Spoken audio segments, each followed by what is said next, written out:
You put a contraction, a concentric contraction on this quad. You come up to 90 degrees, it feels like nothing. It feels so relaxed, but it's contracted. Yes? I have problems with kids that, like I'll hang their head because they have a tendency to, when they're down, the first thing they want to do is go boom and then bring up their whole torso. So I've been having them kind of roll their head down. So when they push out a little bit, now they're forced to kind of bring their head up slower because nobody wants to kind of go like that and try to run. Well, let me go a little bit further here. Again, from a high school. Oh yeah, well whatever. You know, you've all got to decide what's best for you after this talk. You know, you got to do what you have to do. There's some kids who will hang their head. They'll do that no matter what you tell them. But if I told Carl, I don't want you to hang your head, I want to keep it that way, he would do it. I mean, he would do it, and he's a great athlete. But if I told him, because he knows that I'm giving him an explanation why I'm doing it. So, you know, I think you're right, Coach. I mean, if that's what you want to do, I'm saying that this is the way I found that, you know, you're stabilizing this and this. This works as a unit.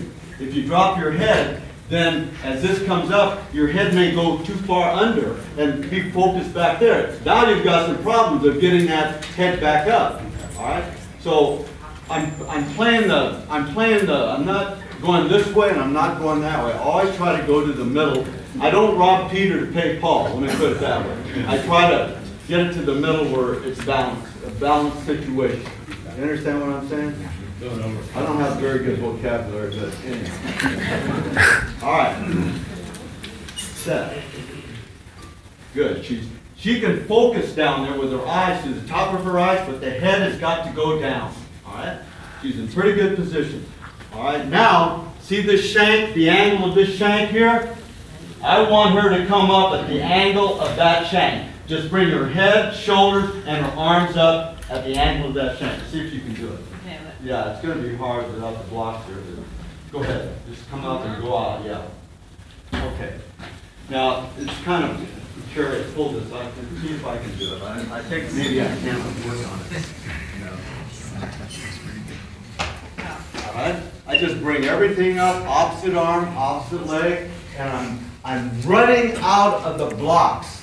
I'm not driving out. I'm running out because I'm putting pressure on the front block now because my foot went back and I'm still relaxed. What happens on the back block when I put pressure on the ball of the foot, the toe and the ball of the foot, and close this ankle joint and let the foot go back against the block, now I've caused a stretch reflex happening in this calf. And this is what it looks like, and you'll see the film. Here, it's like this. It has a movement like that. And most men will do it automatically. They'll do it. Girls, women tend not to do it. They just want to pull the foot out of the block. And you have to work with them a little bit on that. There's some cues that you can give them that will help. But so if you see my back leg working, it's going to work. As I drive out, this is going to happen. And it's going to move, see? And my knee is going to lead, and I'm closing this joint, and the movement of this leg and running off the front leg projects me into the first stride. That's what happens. I mean, that's what happens. With little kids, everything. If you put them in the blocks, they'll do something like that. They'll come up automatically. If you get them to a 90-degree angle in the front leg, they'll come up at a 45-degree angle projection. All right? So we understand now what the front block does. Nothing until the gun sound, then you run off the front block. If you come to 90 degrees, this is important. You put that quad on on a concentric contraction. You don't have to do anything more. It's ready to go. You don't have to tell it to go. It's ready to go at 90 degrees, where you have power-speed ratio. All right? So that one is about 100 to 135, and you put pressure on it, and keep the pressure, a gentle pressure, not a hard pressure, a gentle pressure by letting the heel go back against the block, and now you've loaded up this quad, the structuring, and it's going to work thump, thump.